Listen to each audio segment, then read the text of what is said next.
Hello guys, I hope you like my videos. If you like my videos please like share and subscribe our channel. आज हम लोग BCom pass BCom honours business mathematics जो कि second year का subject है आपके साथ, उसका पार्ट 3 आपके साथ डिस्कस करने जा रहे हैं.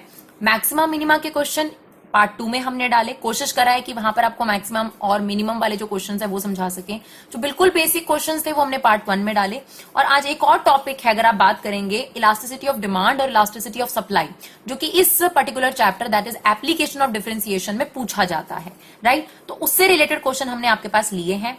कोशिश यही करिए डियर कि आपको कंसेप्ट के लिए थोड़ा बहुत आइडिया मिल जाए ताकि आप और प्रैक्टिस कर सके. आप ट्राई तो कर ही सके, क्योंकि देखिए यहाँ पर हम बहुत सारे क्वेश्चंस तो नहीं अवेलेबल करा सकते, पर कोशिश यही है कि 3-4 क्वेश्चंस एक जैसे, ताकि आप लोगों को आइडिया मिल जाए कि किस तरीके के क्वेश्चंस जो एग्जाम में पूछे जाते हैं. क्योंकि ये जो क्वेश्चंस हमने लिए हैं ये सब प्रीवियस ईयर के इंपॉर्टेंट क्वेश्चंस ही हैं डियर. राइट, ताकि आप लोगों को इंपॉर्टेंट क्वेश्चन भी मिल जाए, साथ के साथ आपको प्रैक्टिस भी हो जाए.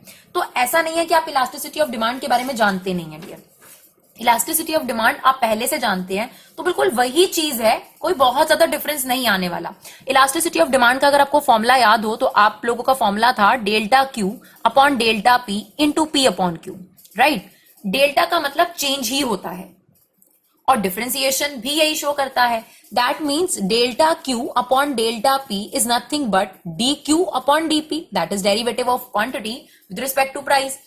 ईडी क्या बताता था? ईडी आपको यही बताता था कि अगर प्राइस में चेंज आएगा तो क्वांटिटी में कितना चेंज आएगा. क्योंकि डिमांड वाले चैप्टर में आपने ये पढ़ा था कि प्राइस इंक्रीज होता है तो क्वांटिटी डिक्रीज हो जाती है, बट इस बात का सवाल कि कितनी डिक्रीज होती है कि आपको इलास्टिसिटी ऑफ डिमांड वाला चैप्टर देता है. तो आपने इलास्टिसिटी ऑफ डिमांड का ये फॉर्मूला पढ़ा था. आई होप आपको ये याद होगा, क्योंकि ये सबको जरूर अच्छे से आता है, जैसा कि मेरी नॉलेज में है. बस यहां पर डेल्टा की जगह डेरिवेटिव वर्ड इस्तेमाल करा जाता है, क्योंकि delta is also showing change and derivative is also showing change. और एक और खास चीज, अगर हम इलास्टिसिटी ऑफ सप्लाई का फॉर्मूला देखें तो भी सेम ही होता है डियर. बस यहां पर ये जो क्वांटिटी होती है दैट इज क्वांटिटी सप्लाई और that is the selling price. ठीक है, सेम चीज है, बस यहां पे क्वांटिटी डिमांडेड होती है और यहां पर क्वांटिटी सप्लाई होती है. फॉर्मूले में कोई चेंज नहीं है. ठीक है ना. अब अगर आप मैथ्स की बात करेंगे तो मैथ्स में कहीं कहीं इसकी जगह ये वाला आपके पास सिंबल इस्तेमाल किया हुआ है, तो कोई जरूरी नहीं है कि आप ये वाला सिंबल इस्तेमाल करें. आप ईडी और ईएस वाला सिंबल भी इस्तेमाल कर सकते हैं, कोई प्रॉब्लम नहीं है. राइट, जरूरी नहीं है कि आप उन सिंबल के लिए जाएं. अब एक और चीज, आपको पता है कि डिमांड और प्राइस के बीच में इनवर्स रिलेशनशिप होता है, यानी अगर प्राइस बढ़ेगा तो डिमांड जो है कम हो जाएगी. अब अगर आप चेंज देखते हैं प्राइस में, तो प्राइस अगर इंक्रीज हो रहा होगा तो हो सकता है ये पॉजिटिव चेंज हो, लेकिन क्वांटिटी डिक्रीज हो रही होगी तो ये नेगेटिव चेंज होगा. इसीलिए अगर आप कभी भी इलास्टिसिटी ऑफ डिमांड की बात करें तो उसके आगे नेगेटिव कोफिशिएंट हमेशा लगा रहता है, क्योंकि प्राइस और क्वांटिटी के बीच में इनवर्स रिलेशनशिप होता है. लेकिन अगर हम इलास्टिसिटी ऑफ सप्लाई की बात करें तो उनके बीच में डायरेक्ट रिलेशनशिप होता है, तो ऐसा कोई नेगेटिव साइन नहीं होता. अगर आप जो ये क्वेश्चंस करने वाले हैं इसमें आप ये नेगेटिव साइन नहीं लगाएंगे तो आपका आंसर गलत आएगा डियर. ठीक है, तो इसे ध्यान रखिएगा. बस और कुछ नहीं है, ज्यादा कोई डिफिकल्ट नहीं है. आप देखिए बहुत आसान है, बाकी आपको डेरिवेटिव लेना ऑलरेडी सिखा दिया गया है. Given the demand function this, right, find the price elasticity of demand at price 20. तो पहले तो प्राइस इलास्टिसिटी निकालनी है, ये सवाल तो बाद का है. तो प्राइस इलास्टिसिटी निकालनी है हमें, तो हमने यहां पर फॉर्मूला लिखा ED equal to D Q upon DP into P upon Q. और डिपेंडिंग अपॉन की क्वेश्चन में क्या गिवन है, पी की जगह पी गिवन है सिंबल, और क्यू की जगह कई बार एक्स गिवन होता है, तो अकॉर्डिंगली आप चेंज कर लीजिएगा. तो यहाँ पर क्यू की जगह क्यू ही है और पी की जगह पी, तो कोई दिक्कत नहीं है. अब इलास्टिसिटी निकालने के लिए डी क्यू बाई डीपी निकालना पड़ेगा. तो क्यू फंक्शन आपको ऑलरेडी गिवन है, that is 750 minus P square minus 7p. तो आप इसका डेरिवेटिव ले लीजिए, that is D Q upon DP. 750 का डेरिवेटिव 0, पी स्क्वायर का derivative 2p, 6 as it is, P का डेरिवेटिव 1. बिल्कुल जैसे एक्स का डेरिवेटिव है, पी स्क्वायर का डेरिवेटिव 2 आगे आ जाएगा, पी की पावर 1, 6 एज इट इज, जैसे हमने एक्स का डेरिवेटिव आपको सिखाया है 1, बिल्कुल सेम तरीके से. क्यों, किसके रिस्पेक्ट में डेरिवेटिव ले रहे हो, ये इंपॉर्टेंट होता है. तो जब आपने करा है डीवाई बाई डी एक्स, उसमें आप एक्स के रिस्पेक्ट में डेरिवेटिव ले रहे थे, यहीं पर पी के रिस्पेक्ट में, तो ये एक्स की जैसा ही हो गया आपके पास. तो आपके पास डी क्यू बाई डीपी आ गया डियर माइनस 2p माइनस 6. तो आप माइनस कॉमन ले सकते हैं, तो ये प्लस 2p प्लस 6 हो जाएगा, माइनस बाहर आ गया. आपने काम कर दिया. अब आप ईडी के फॉर्मूले में डाल दो. आपको बताया है कि इसके बाहर नेगेटिव जरूर लेना है, नहीं तो आपका आंसर नहीं आएगा. तो आपने यहां माइनस लिखा, डी क्यू बाई डीपी की वैल्यू आ गई आपके पास, वो भी माइनस में आ रही है, तो ये वाला माइनस और ये वाला माइनस क्या हो जाएगा, प्लस. इनटू में पी, या तो ईडी पूरी पी में निकालना या ईडी पूरी क्यू में निकालना. ठीक है ना. तो आपके पास ये हो गई डी क्यू बाई डीपी की वैल्यू, ये P as it is, Q की जगह जो आपके पास वैल्यू दे रखी है फंक्शन में वो रख दीजिए, राइट।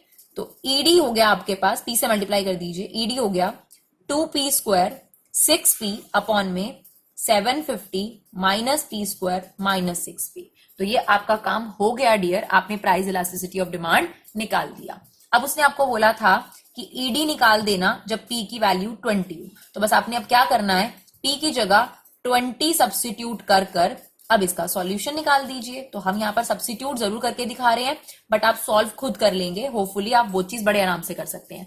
तो ये कर आपके पास जो भी सॉल्यूशन आएगा वो आपका क्वेश्चन का सॉल्यूशन होगा। तो पहले आपने इलास्टिसिटी ऑफ डिमांड निकाली, उसे आप बॉक्स में डाल दीजिए कि मैंने पहला काम कर दिया। दूसरा काम मैंने इलास्टिसिटी पी प्राइस 20 पे निकालनी थी, तो वो भी अपना आंसर जो है आप निकाल कर दिखा देंगे। तो देखिए डियर बहुत ही ईजी है, वही सेम चीज है, बस डेरिवेटिव की मदद से और कुछ नहीं है। Is it okay? एक और क्वेश्चन है हमारे पास, वो भी देख लेते हैं। क्या कहता है, the demand curve is given by this. तो हमें डिमांड कर्व दे रखा है, ठीक है जी।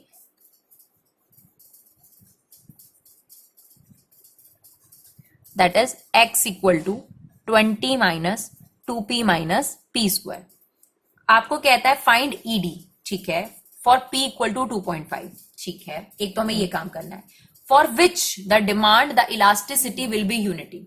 मतलब फॉर विच डिमांड, मतलब हमें x की वैल्यू निकालनी है अगर इलास्टिसिटी यूनिटी के इक्वल हो। यूनिटी मींस क्या होता है, 1।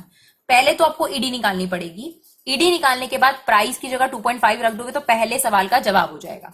दूसरा ये कि अगर ईडी की वैल्यू 1 हो तब आपकी एक्स की वैल्यू क्या होगी, आपको वो निकाल के दिखाना है, ठीक है। तो दो सवाल है, दोनों सवालों का जवाब देंगे।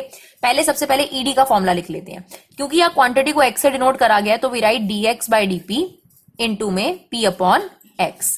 अब हमें x का डेरिवेटिव लेकर dx बाई dp निकालना है, तो dx by dp, right. 20 as it is, 2 as it is, p का डेरिवेटिव 1, p स्क्वायर का डेरिवेटिव 2p, तो ये कितना आ गया, सॉरी 20 का डेरिवेटिव 0, ठीक है। तो इसमें से भी माइनस कॉमन ले लीजिए, ये बन गया आपके पास 2 प्लस 2p। यहां पर नेगेटिव जरूर लगाना है हमने, ठीक है। अब ईडी के फॉर्मूले में पुट कर दीजिए, ये भी माइनस ये भी माइनस, तो ये प्लस हो जाएगा 2 प्लस 2p। ये वैल्यू तो हो गई dx बाई dp की, p as it is, x की जगह आप ये रख देंगे। तो देखिए डियर आपके पास ईडी आ चुका है, p से मल्टीप्लाई कर दीजिए, that is 2p plus 2p square upon में 20 minus 2p minus p square, right. अब उसने आपसे क्या कहा था कि p की वैल्यू 20, तो आप यहां पर ये काम आपका हो गया। अब आप यहां पर p की वैल्यू क्या रख देंगे, 20, और ईडी कितना आंसर आ रहा है p20 पर वो निकाल देंगे। आई होप ये काम आप खुद से कर सकते हैं। यहां पर बस p की जगह आपने 20 रखना है और जो भी न्यूमेरिकल आंसर आ रहा है वो आपने बताना है। दूसरा सवाल जो उसने आपसे पूछा है वो आप समझ लेते हैं। दूसरी बात में वो ये कहता है कि अगर ईडी की वैल्यू यूनिटी हो, यूनिटी मींस 1 हो, तब आप उसको x की वैल्यू निकाल कर दिखाइए। तो ईडी आपके पास ये है,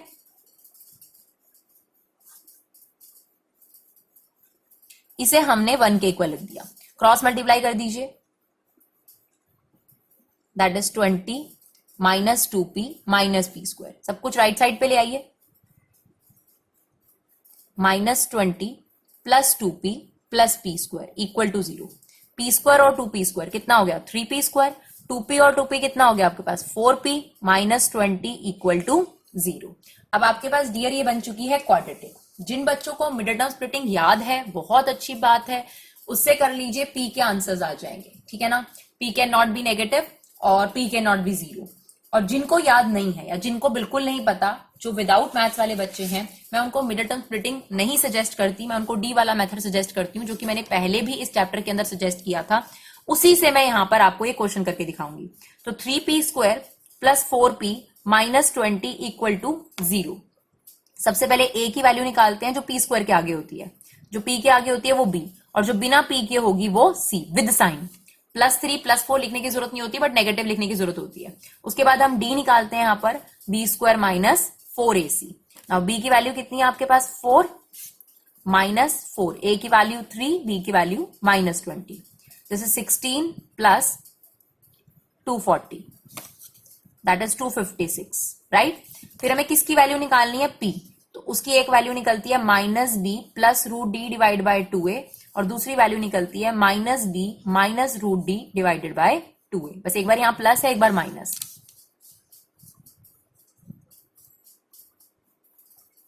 b की वैल्यू 4, d की वैल्यू 256, a 3 है तो 2 इंटू 3 6 हो गया। सिमिलरली यहां पर -4 माइनस 256 अपॉन में 6,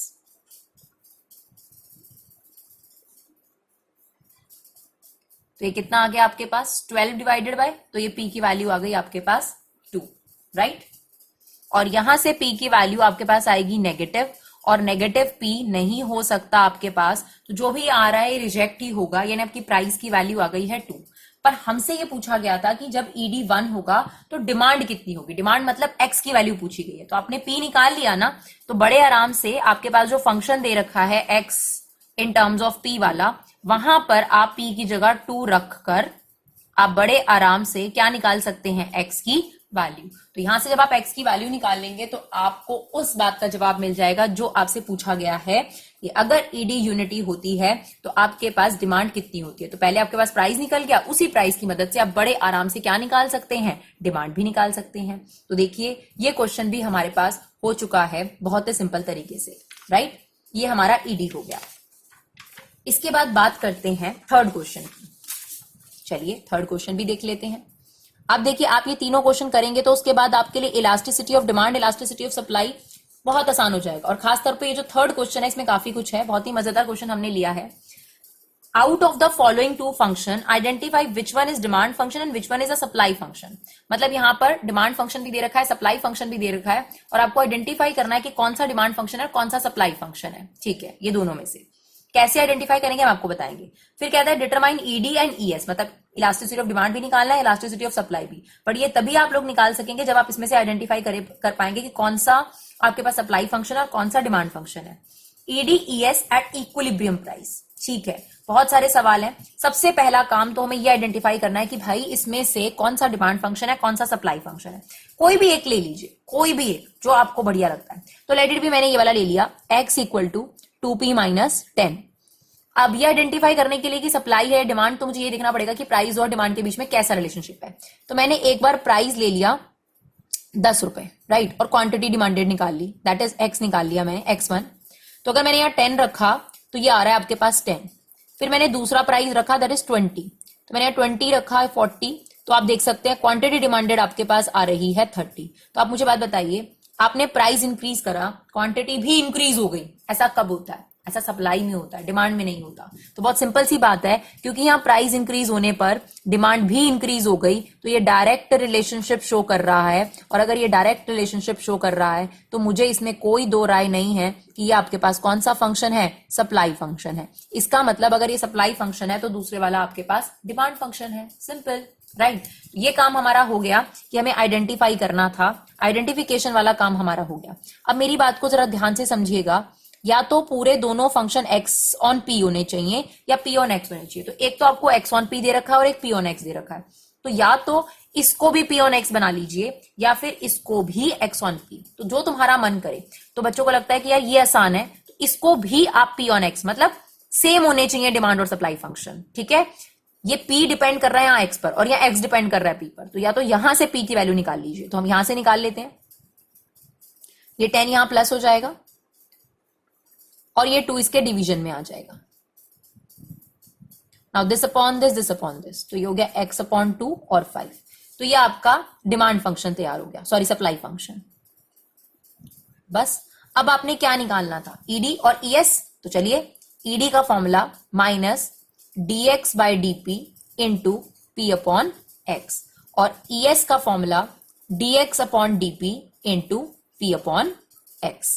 चलिए, dx अपॉन dp। अच्छा, अब एक प्रॉब्लम होगी कि जब आप dx अपॉन dp निकालेंगे तो यहां पर आपने p के फंक्शन में निकाल दिया है ये, ठीक है ना।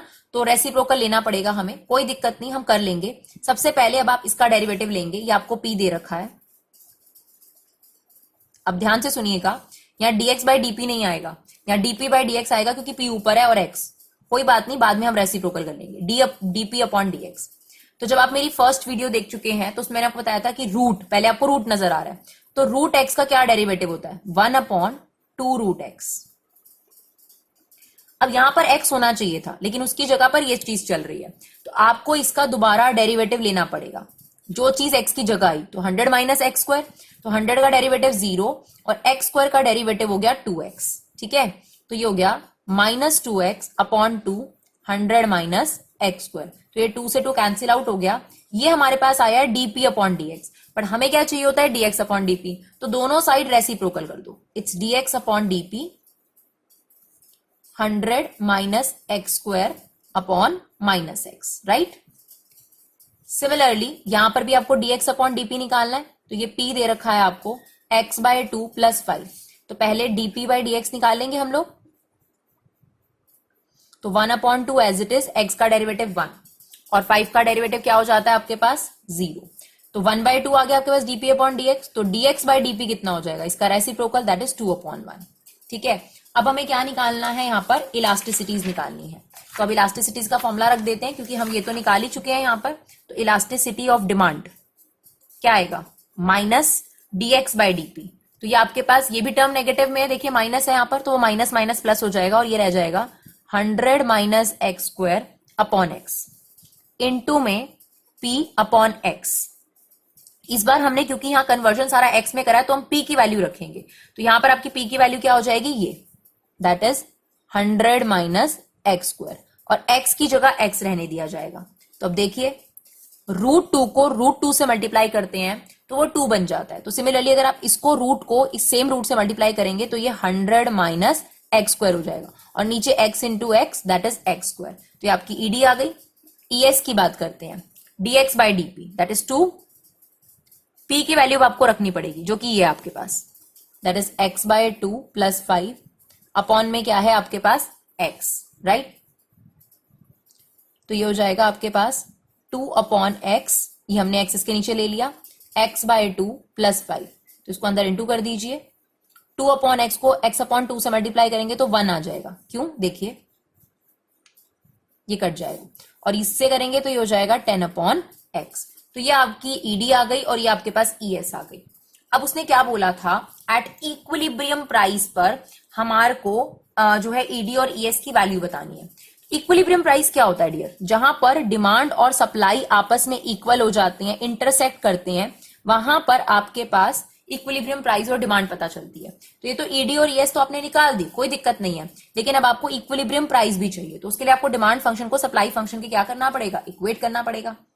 तो आपके पास ये रहा आपका demand function 100 minus X square, और ये रहा आपके पास सप्लाई फंक्शन। इन दोनों को हमने इक्वेट कर दिया। यहां से पहले x की वैल्यू निकालनी पड़ेगी, थोड़ा सा लेंदी हो जाएगा।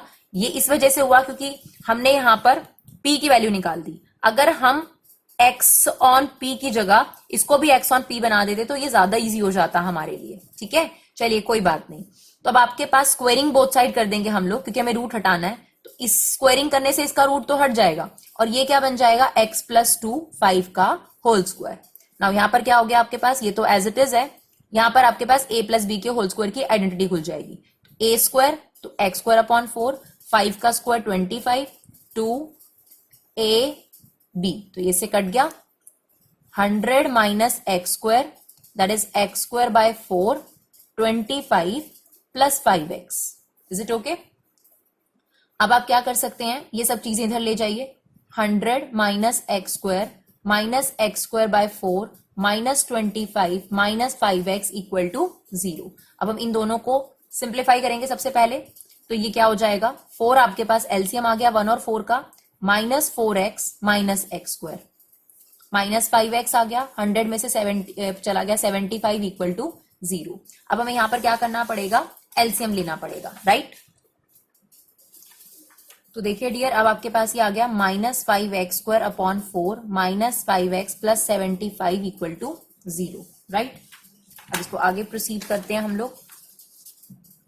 एलसीएम लेना पड़ेगा हमें 4, ये बन गया माइनस 5x स्क्वायर, एलसीएम 4 है तो इसको मल्टीप्लाई करना पड़ेगा 20, और इसको हमने मल्टीप्लाई करा तो 300 इक्वल टू 0। ये 4 वहां जाकर 0 हो जाएगा। एक काम और कर सकते हैं हम, माइनस और 5 कॉमन ले सकते हैं क्योंकि वो कॉमन है। तो यहाँ पर एक्स स्क्वायर पॉजिटिव का हो गया, ठीक है, ये भी पॉजिटिव का हो जाएगा आपके पास 4x, और ये हो जाएगा आपके पास 60 नेगेटिव का। राइट। अब आप ये -5 ले जाएंगे, वहां 0 हो गया। फिर डी वाले मेथड से हम इसका सॉल्यूशन निकालेंगे। तो ए की वैल्यू क्या होती है, x स्क्वायर के आगे, बी की वैल्यू 4 और सी की वैल्यू -60। अब डी निकाल लेते हैं, यहां पर बी स्क्वायर -4ac, बी कितना है 4 का स्क्वायर -60, तो ये हो गया आपके पास 16 + 240 सेम 256। तो हमें किसकी वैल्यू निकालनी है, x की। तो एक निकलेगी -b√d डिवाइड बाय 2a और एक निकलेगी -b-√d डिवाइड बाय 2a। तो b की वैल्यू कितनी है हमारे पास 4 -4 प्लस 256 को रूट में डालेंगे तो 16 आ जाएगा। 2 × a की वैल्यू है 1, तो यहां से आपके पास आ गया 12 डिवाइडेड बाय 2।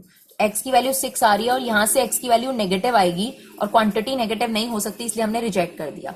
अभी तो आपके पास इक्विलिब्रियम क्वांटिटी निकल कर आई है, अब हमें इक्विलिब्रियम प्राइस निकालना है। तो इसके लिए आप कुछ भी कर सकते हैं डियर, मतलब ये जो आपकी x की वैल्यू है ये आप गिवन में से किसी भी फंक्शन में रख सकते थे, चाहे डिमांड फंक्शन में चाहे सप्लाई फंक्शन में, तो आपके पास p निकल कर आ जाएगा। तो यहां पर अगर हम x की वैल्यू डाल दें दैट इज 6, ठीक है ना, तो आपके पास हो गया 100 - 36 दैट इज 64। तो आपके पास प्राइस निकल कर आ गया 8। तो ये है इक्विलिब्रियम प्राइस। अब जो ये इक्विलिब्रियम प्राइस निकल कर आया है आपके पास 8, आपने इसे क्या करना है, ईडी में भी रखना है और ईएस में भी रखना है। जो आपने ईडी और ईएस कैलकुलेट कर लिया है यहाँ पर, तो अब आपने क्या करना है, इक्विलिब्रियम प्राइस पे निकालनी थी आपको। तो इक्विलिब्रियम प्राइस पर तो ईडी और ईएस नहीं है, लेकिन इक्विलिब्रियम क्वांटिटी आप यहां रख सकते हैं। तो अगर इक्विलिब्रियम प्राइस 8 रुपए है तो इक्विलिब्रियम क्वांटिटी आपके पास 6 रुपए है, तो आप एक्स की जगह यहां पर क्या डाल सकते हैं, 6 डाल सकते हैं, 6 डाल सकते हैं। तो आपके पास ईडी और ईएस का क्या निकल कर आ जाएगा, इक्विलिब्रियम पर जो है इलास्टिसिटीज निकल कर आ जाएगी। एक और चीज हमने थोड़ा सा बदलाव किया है डियर, अगर आप सिंपल करने की कोशिश में बल्कि ज्यादा डिफिकल्ट हो गया, अगर आप लोग करते तो बेस्ट यही रहता कि आपको इसको x ऑन p बनाना चाहिए था। अगर आप x ऑन p बनाते तो पहले से ये फंक्शन p पर डिपेंडेंट होता, तो ऐसे केस में आपका जो प्राइस आता वो इक्विलिब्रियम प्राइस ही निकल कर आता, राइट। तो आई होप आपको ये क्वेश्चन समझ में आए हों और आपको इनसे जरूर मदद मिले, आप लोग अपने एग्जाम को अच्छे तरीके से कर सकें dear. Thank you so much guys for your love and support, keep supporting Vibha classes.